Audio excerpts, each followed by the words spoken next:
Voici ce que personne ne te dit. Quand quelqu'un te provoque, il ne t'attaque pas. Il te teste. Il veut voir si tu es contrôlable. Si tu réagis, tu viens de prouver que tu l'es. Tu lui as tendu ta télécommande en disant « Tiens, appuie sur mes boutons quand tu veux. » Pathétique, n'est-ce pas? Mais voici la bonne nouvelle. Une fois que tu as compris le jeu, et crois-moi, c'est un jeu, tu deviens virtuellement immunisé contre la manipulation. Les insultes rebondissent sur toi. Le manque de respect ne t'atteint pas. Le drame se produit autour de toi, pas en toi. Aujourd'hui, je décompose 8 principes qui vont te transformer d'une personne réactive en une véritable machine de guerre stratégique. Ce ne sont pas des affirmations pour se sentir bien, c'est de la psychologie pratique, soutenue par des siècles d'observation sur la façon dont le pouvoir fonctionne réellement. À la fin de cet audio, tu comprendras pourquoi le silence est plus dévastateur que n'importe quelle réplique, pourquoi la personne qui reste calme gagne toujours, et pourquoi la maîtrise émotionnelle n'est pas juste une belle compétence à avoir, c'est la fondation de toute forme de pouvoir que tu posséderas jamais. Alors si tu en as assez de te faire manipuler, assez de perdre ton sang-froid, assez de donner ton pouvoir à des gens qui ne méritent pas une seconde de ton attention, tu es au bon endroit. Avant de commencer, je veux que tu laisses cette affirmation dans les commentaires. Je contrôle mes émotions. Allons-y. Numéro 1. L'illusion de la colère comme pouvoir. Commençons par le plus gros mensonge qu'on t'ait jamais vendu. Celui qui dit que la colère te rend puissant. Tu vois quelqu'un hausser le ton, jeter des choses, s'en prendre aux autres, et que penses-tu? Waouh! Il ne faut pas le chercher. Faux. Ce que tu regardes en réalité, c'est quelqu'un qui a complètement perdu le contrôle. Et s'ils sont hors de contrôle, ils sont prévisibles. Et s'ils sont prévisibles, ils sont faibles. Réfléchis. Quand tu te mets en colère, que se passe-t-il? Ton rythme cardiaque s'accélère, ta vision se rétrécit. Ton cortex préfrontal, la partie de ton cerveau qui pense de manière stratégique, s'éteint littéralement. Tu deviens un homme des cavernes avec un smartphone. Tu agis sur une pure impulsion. Et l'impulsion est l'ennemi de l'intelligence. Voici la vérité brutale. La colère est une laisse. Au moment où tu perds ton sang-froid, c'est quelqu'un d'autre qui tient cette laisse. Ils ont tiré dessus, tu as aboyé, et maintenant ils savent exactement comment te contrôler. Félicitations, tu viens de devenir leur marionnette. La société glorifie cela, surtout dans les films. Le héros se met en colère, craque et détruit tout le monde. C'est jouissif à regarder, n'est-ce pas? Mais c'est du divertissement, pas la réalité. Dans la vraie vie, la personne qui explose est la personne qui se fait licencier, arrêter, divorcer ou manipuler jusqu'à détruire sa propre vie. Machiavel le savait. Il a vu des princes perdre des royaumes parce qu'ils ne pouvaient pas contrôler leur rage. Il a vu des généraux perdre des batailles parce qu'une seule insulte les a poussés à foncer dans des pièges évidents. Le schéma était clair. Une réaction émotionnelle équivaut à un suicide stratégique. Maintenant, je ne dis pas que tu ne devrais jamais ressentir de la colère. Tu es humain, pas un robot. La colère est une réponse naturelle à l'injustice, au manque de respect ou à la menace. Mais voici la différence entre les amateurs et les maîtres. Les amateurs sont contrôlés par leur colère. Les maîtres utilisent leur colère comme une information, puis choisissent leur réponse de manière stratégique. Il y a une différence énorme entre ressentir une émotion et être contrôlé par elle.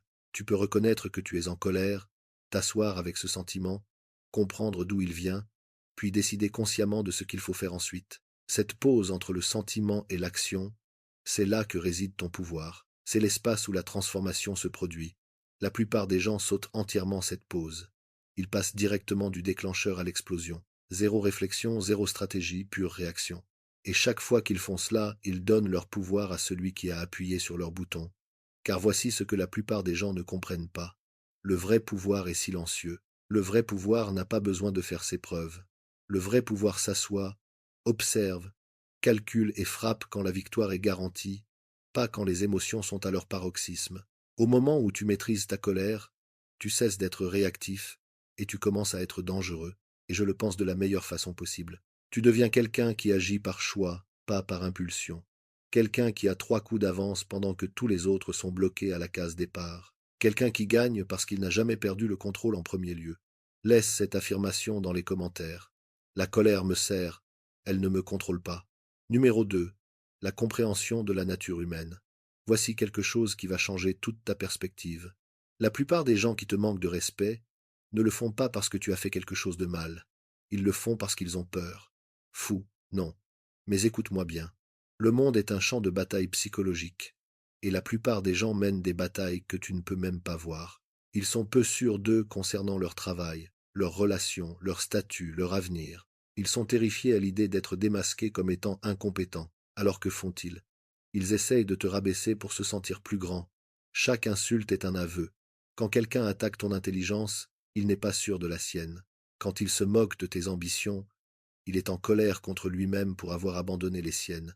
Quand il te manque de respect sans raison, il cherche désespérément à se sentir puissant parce qu'il se sent impuissant partout ailleurs. Une fois que tu as compris cela, le jeu change complètement. Tu arrêtes de prendre les choses personnellement car tu réalises que cela n'a jamais été à propos de toi. Tu commences à voir le comportement comme un symptôme de chaos interne plutôt que comme une évaluation précise de ta valeur. Et ce changement de perspective est primordial. C'est ce que Machiavel voulait dire quand il parlait de comprendre la nature humaine. Les gens agissent toujours par peur et par intérêt personnel. Et si tu peux voir au-delà du comportement de surface pour comprendre la motivation sous-jacente, tu deviens presque impossible à manipuler. Laisse-moi décomposer les 3 types de provocateurs que tu vas rencontrer. Type 1, les personnes menacées. Ces personnes te voient comme une compétition. Ton succès les fait se sentir inadéquats, alors ils essaient de te saboter ou de diminuer tes victoires. Leur manque de respect est en fait un compliment. Tu fais quelque chose de bien. Ils ne prendraient pas la peine de t'attaquer si tu n'étais pas une menace pour leur ego ou leur position. Type 2, les chercheurs d'attention. Ces personnes te provoquent parce qu'elles sont invisibles autrement. Elles préfèrent être détestées plutôt qu'ignorées. Ta réaction est la validation qu'elles existent. Ne la leur donne pas. Au moment où tu t'engages, tu nourris exactement ce dont elles ont faim. Type 3, les réacteurs inconscients. Ces personnes sont simplement misérables et répandent leur malheur comme un virus. Elles ne sont pas stratégiques, elles sont juste blessées. Elles s'en prennent aux autres parce qu'elles souffrent. Elles n'essaient pas de te détruire spécifiquement. Tu te trouves juste par hasard dans leur rayon d'action. Voici la clé. Aucune de ces personnes ne mérite ton énergie émotionnelle. Pas une seule. Elles agissent toutes à partir d'un déficit, d'un manque, d'une peur. Et tu n'as pas à participer à leur dysfonctionnement. Quand tu comprends que la plupart des comportements humains ne sont que de la peur portant différents masques, tu arrêtes de réagir et tu commences à observer. Tu deviens un psychologue au lieu d'un participant. Tu observes les schémas, tu comprends les motivations et tu réponds. Si tu réponds tout court, depuis une position d'une clarté totale, c'est ça le jeu. Et maintenant que tu connais les règles, tu peux enfin commencer à gagner. Je veux que tu laisses cette affirmation dans les commentaires. Je vois à travers les masques. Numéro 3, le masque de l'indifférence. Tu veux connaître l'arme la plus puissante dans la guerre psychologique. Ce n'est pas l'agressivité, ce n'est pas l'intimidation, ce n'est même pas l'intelligence, c'est l'indifférence. Laisse-moi t'expliquer. Quand quelqu'un t'attaque et que tu ne montres aucune réaction, rien, tu crées un vide psychologique qui les détruit absolument. Ils ont donné leur meilleur coup de poing et tu n'as même pas scié. Maintenant, ils sont confus, frustrés, désespérés, et le désespoir rend les gens maladroits. C'est ce que j'appelle le masque de l'indifférence. Il ne s'agit pas d'être réellement indifférent. Tu peux ressentir ce que tu veux à l'intérieur. Il s'agit de contrôler ce que le monde extérieur voit. Parce que dans le jeu du pouvoir, la perception est tout. Pense aux personnes qui t'intimident le plus. Sont ceux les plus bruyants qui explosent pour un rien. Non, ce sont les calmes, ceux qui ne semblent jamais dérangés, ceux que tu ne peux pas déchiffrer. Il y a quelque chose de troublant chez quelqu'un qui ne réagit pas, n'est-ce pas? C'est parce que l'imprévisibilité crée le respect et parfois la peur. Voici pourquoi le masque fonctionne si bien. Les humains sont programmés pour chercher des réactions. Quand nous communiquons, nous scannons constamment pour obtenir un retour. Mes mots ont-ils fait mouche? Sont-ils contrariés, en colère, blessés? Quand tu ne donnes rien, tu brises leur boucle de rétroaction. Ils opèrent à l'aveugle. Et les gens détestent opérer à l'aveugle. Tu ne leur donnes aucune donnée avec laquelle travailler, aucun signe émotionnel, aucune confirmation verbale que leur attaque a réussi. Juste un espace vide. Et cet espace vide devient un miroir qui leur renvoie leur propre dysfonctionnement. Ils commencent à se remettre en question. Est-ce que je n'ai pas frappé assez fort? Est-ce qu'ils s'en fichent? Ne suis-je pas assez important pour les affecter? C'est ça le pouvoir du masque. Il inverse toute la dynamique. Soudain, la personne qui essaie de te provoquer a l'air instable et désespérée, tandis que tu as l'air posé et puissant. Tu n'as pas eu à dire un mot, tu as juste eu à ne rien montrer. Maintenant, je ne dis pas que tu ne devrais jamais montrer d'émotion. cela te rendrait robotique et déconnecté. Mais quand il s'agit de provocation, d'insultes et de jeux psychologiques, la neutralité émotionnelle est ton bouclier et ton épée. Le masque de l'indifférence dit ceci. Tu n'as pas le pouvoir de m'affecter. J'opère à un niveau que tu ne peux pas atteindre. Et ce message, délivré silencieusement par ton manque total de réaction, est plus dévastateur que n'importe quelle insulte que tu pourrais renvoyer. Il communique quelque chose de profond. Tu n'es tout simplement pas assez significatif dans mon monde pour justifier une réponse émotionnelle, et rien, absolument rien, ne diminue le pouvoir de quelqu'un plus vite que d'être traité comme étant insignifiant. Pratique cela, maîtrise cela, car une fois que tu peux contrôler ton visage et ton langage corporel sous la pression, tu deviens véritablement dangereux, pas parce que tu es agressif, mais parce que tu es indéchiffrable. Et être indéchiffrable équivaut à être imprévisible. Et être imprévisible équivaut à être puissant. Laisse cette affirmation dans les commentaires. Je suis imperturbable. Numéro 4. Le pouvoir du silence stratégique. Le silence met les gens mal à l'aise, et l'inconfort pousse les gens à se révéler. Tu as probablement déjà vécu cela. Quelqu'un dit quelque chose de provocateur, s'attendant à ce que tu réagisses. Au lieu de cela, tu le regardes simplement 5 secondes, 10 secondes, le silence s'étire et soudain, ils font marche arrière, ils s'expliquent, ils comblent le vide avec un bavardage nerveux, ils viennent de révéler leur jeu, et tu n'as pas dit un seul mot. C'est le silence stratégique, et c'est l'une des formes de pouvoir les plus sous-estimées. Voici pourquoi ça marche. Dans une conversation, celui qui parle en premier après une provocation est généralement la partie la plus faible. C'est celui qui n'a pas pu supporter la tension. Il a craqué le premier. Mais, quand tu embrasses le silence, quand tu t'y installes confortablement pendant que les autres se tortillent, tu irradies une forme de domination que les mots ne peuvent égaler. Le silence te protège aussi. Chaque fois que tu parles, tu donnes des munitions aux gens. Ils peuvent déformer tes propos, te citer hors contexte, trouver quelque chose à attaquer. Mais le silence ne leur donne rien. Ils se battent contre leur propre ombre. Et il est épuisant de combattre un adversaire qui refuse de s'engager. Machiavel avait parfaitement compris cela. Il a observé des dirigeants qui parlaient trop révéler leurs stratégies, leurs insécurités et leurs faiblesses. Pendant ce temps, les dirigeants silencieux laissaient tout le monde dans l'incertitude. L'incertitude est inconfortable, et les gens inconfortables font des erreurs. Il y a un pouvoir énorme dans la retenue. Dans notre culture, on nous apprend que le silence équivaut à l'accord, à la faiblesse ou à la stupidité, que tu dois te défendre immédiatement, sinon les gens supposeront le pire. Mais c'est de la manipulation, conçue pour te faire parler, t'expliquer, te justifier. Ne tombe pas dans le panneau. Le silence stratégique opère à plusieurs niveaux simultanément. En surface, c'est un refus de s'engager. Plus profondément, c'est une observation active. Tu regardes comment les gens se comportent quand tu ne leur donnes pas la réaction qu'ils recherchent. Encore plus profondément, c'est une déclaration d'estime de soi. Je ne te dois aucune explication. Je n'ai pas besoin de me défendre face à toi. Ton opinion ne nécessite pas ma réponse. Voici la vérité sur le silence stratégique. Il n'est pas passif.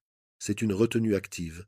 C'est choisir de ne pas s'engager parce que tu es assez intelligent pour savoir que certaines batailles se gagnent en refusant de se battre. C'est comprendre que parfois, ton absence de réponse est la réponse la plus puissante possible. Les gens confondent le silence avec la faiblesse parce que nous vivons dans une culture qui glorifie le fait de parler constamment, de réagir constamment, de s'engager constamment. Mais les personnes véritablement puissantes savent mieux que ça. Elles savent que le silence est là où réside la force, que la retenue demande plus de discipline que la réaction, que la pause avant de parler a souvent plus d'impact que tout ce que tu pourrais dire. Le silence est aussi un filtre. Il sépare les personnes qui méritent ton énergie de celles qui ne la méritent pas. Si quelqu'un ne peut pas supporter ton silence, s'il devient plus agressif, plus désespéré, plus déséquilibré, il vient de révéler exactement qui il est. Et maintenant tu sais qu'il faut l'exclure entièrement de ta vie. Maîtrise la pause, approprie-toi le silence, et regarde ce qui se passe. Laisse cette affirmation dans les commentaires. Mon silence est mon pouvoir. Maintenant parlons du problème plus profond. Pourquoi te soucies-tu même de ces provocations en premier lieu? Numéro 5. Le détachement de l'approbation. Voici une vérité dérangeante. Si quelqu'un peut te provoquer, c'est parce que tu as besoin de quelque chose de sa part. Approbation, validation, respect, reconnaissance, quelque chose. Et ce besoin, c'est ta faiblesse. Réfléchis Y. Quand un parfait inconnu t'insulte sur Internet, est-ce que tu en perds le sommeil? Probablement pas. Mais quand c'est ton patron, ta famille, tes pères, soudain ça pique. Pourquoi? Parce que tu accordes de la valeur à leur opinion. Tu as besoin de leur approbation. Et ce besoin leur donne un pouvoir sur toi. C'est le piège auquel la plupart des gens n'échappent jamais. Ils passent leur vie entière à faire le spectacle pour un public, cherchant désespérément la validation des autres. Et le problème avec la validation externe, c'est que c'est un jeu que tu ne pourras jamais gagner. Il y a toujours quelqu'un à impressionner, toujours quelqu'un dont tu chasses l'approbation, toujours quelqu'un qui peut retirer cette validation et te regarder t'effondrer. Machiavel appellerait ça être un esclave, pas au sens littéral, mais au sens psychologique. Si ta tranquillité d'esprit dépend de l'opinion des autres, tu n'es pas libre. Tu es contrôlé. Et être contrôlé signifie que tu es prévisible, ce qui signifie que tu es faible. Voici le changement qui transforme tout. Le détachement de l'approbation ne signifie pas que tu te fiches de tout. Cela signifie que tu arrêtes de sous-traiter ton estime de toi à des gens qui ne te l'ont pas donné en premier lieu. Ta valeur n'est pas déterminée par le fait que quelqu'un te respecte. Ta valeur n'est pas basée sur le fait que les gens t'aiment. Ton identité n'est pas façonnée par une validation externe. Ces choses sont déterminées en interne, par tes propres standards, tes propres valeurs, ta propre évaluation de qui tu es et de ce que tu construis. Quand tu intériorises cela, quand tu l'intériorises vraiment, quelque chose d'incroyable se produit. Les insultes ne t'atteignent plus. Le manque de respect devient hors sujet. Quelqu'un peut se moquer de toi, te rejeter, essayer de te rabaisser, et tu ne ressens rien, car son opinion ne compte littéralement pas dans ton tableau de bord interne. Maintenant, je ne dis pas de devenir un psychopathe qui ne se soucie de personne. Les relations saines impliquent un respect et une attention mutuelle. Mais il y a une différence énorme entre valoriser la perspective de quelqu'un et avoir besoin de son approbation pour se sentir bien dans sa peau. Laisse-moi te poser une question. Qu'est-ce qui changerait dans ta vie si tu n'avais véritablement besoin de l'approbation de personne? Comment agirais-tu différemment? Quels risques prendrais-tu? Que cesserais-tu de tolérer? Qui cesserais-tu d'essayer d'impressionner? La réponse à ces questions révèle à quel point ta vie est actuellement contrôlée par l'opinion des autres, et je suis prêt à parier que c'est bien plus que tu ne veux l'admettre. Le détachement de l'approbation et la liberté, c'est entrer dans n'importe quelle pièce en sachant que les gens t'aiment ou te détestent, te respectent ou t'ignorent, tu iras absolument bien, car tu n'es pas là pour leur validation, tu es là pour ton but. Une fois que tu atteins ce niveau de détachement, tu deviens presque impossible à manipuler. Et c'est là que le vrai pouvoir commence. Je veux que tu laisses cette affirmation dans les commentaires. Je me valide moi-même. Numéro 6. La maîtrise du royaume intérieur. Soyons réalistes une seconde. Tu peux apprendre toutes les tactiques, toutes les stratégies, tous les trucs psychologiques du monde, mais si tu ne peux pas te contrôler, rien de tout cela n'a d'importance. C'est ce que Machiavel avait vraiment compris. Avant de pouvoir gouverner les autres, tu dois te gouverner toi-même. Avant de pouvoir contrôler les situations, tu dois contrôler tes réactions. Avant de pouvoir maîtriser le monde extérieur, tu dois maîtriser ton royaume intérieur. Ton royaume intérieur, ce sont tes pensées, tes émotions, tes impulsions et tes pulsions. C'est l'espace mental et émotionnel à l'intérieur de toi où naissent les réactions. Et pour la plupart des gens, ce royaume est un chaos total. Des pensées aléatoires les contrôlent. Des émotions les prennent en otage. Des impulsions les dirigent. Ils ne règnent pas sur leur royaume. Ils sont gouvernés par lui. Voici la dure vérité. Personne ne peut te forcer à ressentir quoi que ce soit. Je sais que ça semble faux parce qu'on nous apprend que les gens nous mettent en colère ou nous contrarient, mais c'est un mensonge. Les gens font des choses. Et ensuite tu choisis, consciemment ou inconsciemment, comment y répondre. C'est dans ce choix que réside ton pouvoir. Maîtriser ton royaume intérieur signifie développer la discipline nécessaire pour choisir tes réponses au lieu d'être contrôlé par des réactions automatiques. Cela signifie créer un espace entre le stimulus et la réponse. Quelqu'un t'insulte, c'est le stimulus. Mais avant que tu ne réagisses, il y a un espace, un instant, et dans cet instant, tu as le pouvoir de choisir. La plupart des gens n'accèdent jamais à cet espace. Ils sont en pilote automatique, réagissant en fonction de conditionnements de l'enfance, de traumatismes passés, d'insécurité, ou simplement par habitude. Mais quand tu pratiques la maîtrise de toi, tu élargis cet espace. Tu crées de la place pour penser, pour choisir, pour répondre de manière stratégique plutôt qu'émotionnelle. Cela exige une honnêteté brutale envers toi-même. Tu dois te poser des questions inconfortables. Pourquoi ce commentaire m'a-t-il tant dérangé? Quelle insécurité vient-il toucher? Pourquoi ai-je besoin de faire mes preuves face à cette personne? De quoi ai-je réellement peur? Il n'est pas amusant de répondre à ces questions. Elles te forcent à affronter des parties de toi-même que tu préférerais ignorer. Mais cette confrontation est essentielle, car tu ne peux pas maîtriser ce que tu refuses de reconnaître. Tu ne peux pas contrôler des réactions enracinées dans des blessures que tu refuses d'examiner. La maîtrise de soi ne consiste pas à supprimer ses émotions. C'est du refoulement, et ça se retourne contre soi. Il s'agit de reconnaître ses émotions, de comprendre d'où elles viennent, puis de décider si agir en fonction d'elles sert tes objectifs ou les sabote. La personne qui maîtrise son royaume intérieur devient redoutable. Elle n'est pas ballottée par les circonstances. Elle n'est pas contrôlée par le comportement des autres. Elle est stable, centrée et concentrée, quel que soit le chaos extérieur. C'est la fondation de tout. Sans la maîtrise de soi, tu ne fais qu'apprendre des astuces. Avec la maîtrise de soi, tu construis un pouvoir authentique que personne ne peut enlever. Tu deviens l'œil du cyclone, calme, clair et inébranlable, pendant que le chaos tourbillonne autour de toi. Laisse cette affirmation dans les commentaires. Je règne sur mon royaume. Numéro 7. Jouer sur le long terme. La vengeance est un plat qui se mange froid. Tu as déjà entendu cette phrase, n'est-ce pas? Mais comprends-tu pourquoi elle est vraie? Parce que la vengeance à chaud, la vengeance immédiate, émotionnelle, impulsive, est satisfaisante pendant environ 5 minutes. Ensuite, tu dois faire face aux conséquences, les relations ruinées, la réputation endommagée, les problèmes juridiques, l'escalade du conflit. Ça paraît stupide avec le recul, n'est-ce pas? La vengeance froide, la vengeance stratégique. Ça, c'est un tout autre jeu. C'est quand tu attends, que tu observes, que tu rassembles des informations, que tu te positionnes, et quand le moment est parfait, tu agis avec précision, et ton adversaire ne le voit même pas venir. C'est ça jouer sur le long terme, et c'est ainsi que fonctionne le vrai pouvoir. La plupart des gens sont prisonniers de la pensée à court terme. Quelqu'un leur manque de respect, ils doivent répondre immédiatement. Quelqu'un leur fait du tort, ils ont besoin de vengeance tout de suite. Mais la gratification immédiate est l'ennemi de la victoire stratégique. Car lorsque tu réagis dans l'instant, tu opères à partir de l'émotion, et l'émotion te rend maladroit. Machiavel a étudié les dirigeants qui ont gagné et ceux qui ont perdu. Le schéma était clair. Les patients ont gagné. Les impulsifs se sont détruits eux-mêmes. Le temps était une arme que seuls les disciplinés savaient utiliser. Jouer sur le long terme signifie comprendre que certaines victoires prennent des mois ou des années à se concrétiser. Cela signifie être à l'aise avec la gratification différée. Cela signifie faire confiance au processus, même quand tu ne vois pas de résultat immédiat. Et surtout, cela signifie avoir la discipline d'attendre le bon moment au lieu de forcer le mauvais. Il y a un pouvoir énorme dans la patience. Alors que tout le monde se bat pour obtenir des résultats immédiats, des réponses immédiates, tout dans l'immédiat, tu joues à un jeu complètement différent. Tu penses sur des échelles de temps mesurées en trimestres et en années, pas en jours et en semaines. Et cette perspective te donne des avantages que les autres ne peuvent même pas concevoir. Parfois, la meilleure vengeance est de ne pas se venger du tout.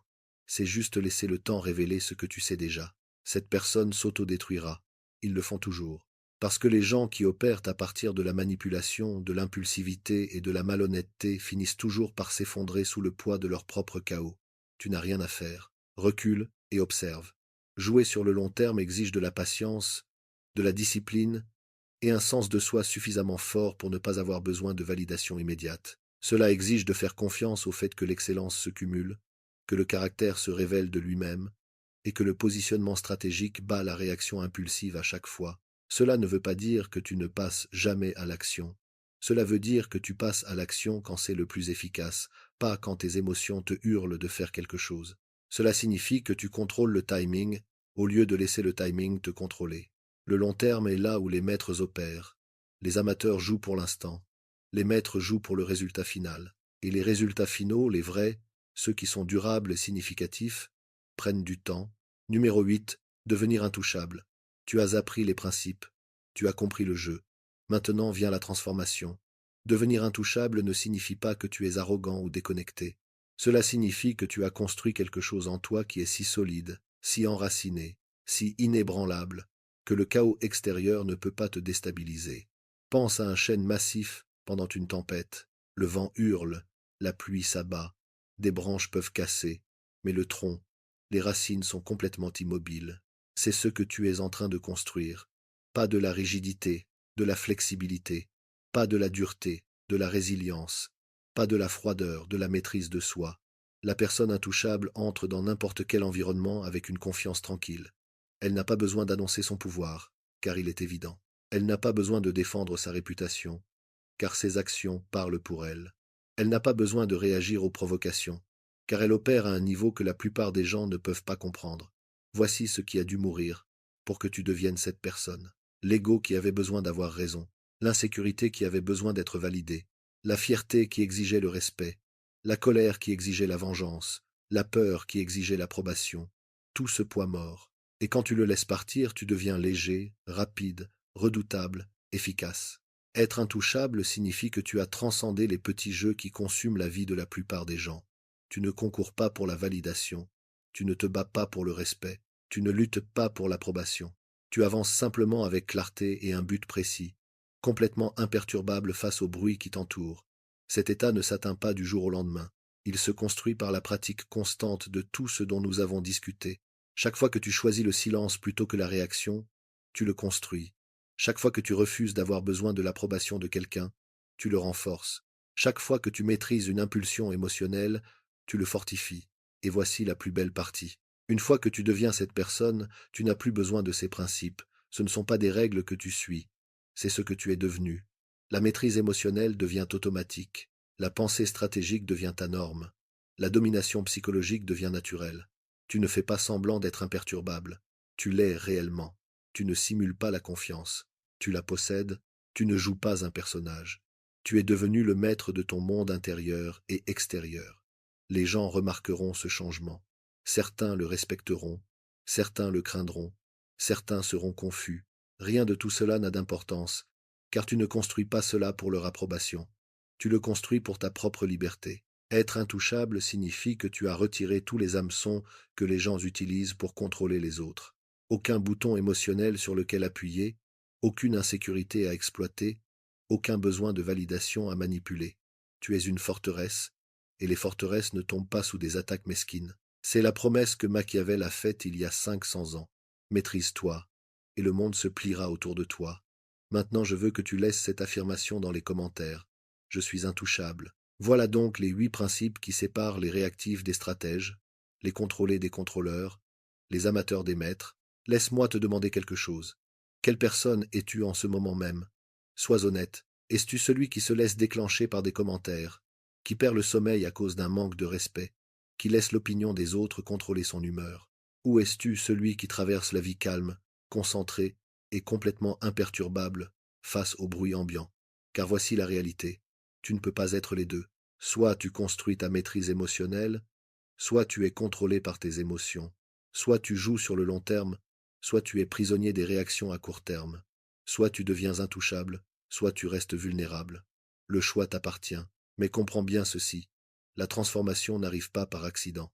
Elle passe par une décision consciente et une pratique constante. Tu dois choisir activement d'arrêter de réagir, de commencer à observer, de maîtriser ton royaume intérieur, de jouer de manière stratégique plutôt qu'émotionnelle. Ce n'est pas une décision ponctuelle. C'est un engagement quotidien. Chaque fois que tu ressens cette montée de colère, c'est ton test. Chaque fois que quelqu'un essaie de te provoquer, c'est ton opportunité de pratiquer le masque. Chaque fois que tu veux une vengeance immédiate, c'est le moment de te rappeler du long terme. Tu rejoins quelque chose de plus grand ici, une fraternité de personnes qui refusent d'être contrôlées, qui comprennent que le vrai pouvoir est calme, stratégique et enraciné dans la maîtrise de soi. Des personnes qui ont décidé que la réactivité émotionnelle n'était pas digne d'elles. Si cet audio a changé quelque chose en toi, aime-le et abonne-toi. Nous construisons une équipe de penseurs stratégiques, et tu te dois d'en faire partie. Et partage cet audio avec quelqu'un qui en a besoin. Tu connais quelqu'un qui se laisse constamment provoquer, qui réagit constamment, qui donne constamment son pouvoir aux autres. Envoie-lui ceci. Cela pourrait changer sa vie. Maintenant sors d'ici et prouve-le. Le monde attend la version stratégique de toi-même. Salut les guerriers. Quelqu'un te manque de respect en public. Ton sang ne fait qu'un tour. Tes poings se serrent. Tu es sur le point de déchaîner les enfers. Et c'est exactement à ce moment précis que tu as déjà perdu. Tu vois, la plupart des gens n'apprennent jamais cela. Mais la personne qui perd son sang-froid perd toujours la partie. Toujours. Et je vais te montrer pourquoi tout ce que tu pensais savoir sur le fait de te défendre te rendait en réalité plus faible. Écoute, je comprends. On t'a dit toute ta vie que tu ne devais pas reculer, que si quelqu'un te cherche, Tu dois régler ça immédiatement.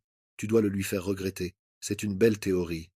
Mais c'est une stratégie désastreuse. Car pendant que tu es là à te laisser déclencher par chaque insulte, chaque regard de travers, chaque commentaire mesquin, il existe une autre race de personnes qui traversent la vie complètement imperturbables, intouchables. Et ils ne sont pas plus forts que toi. Ils sont plus intelligents.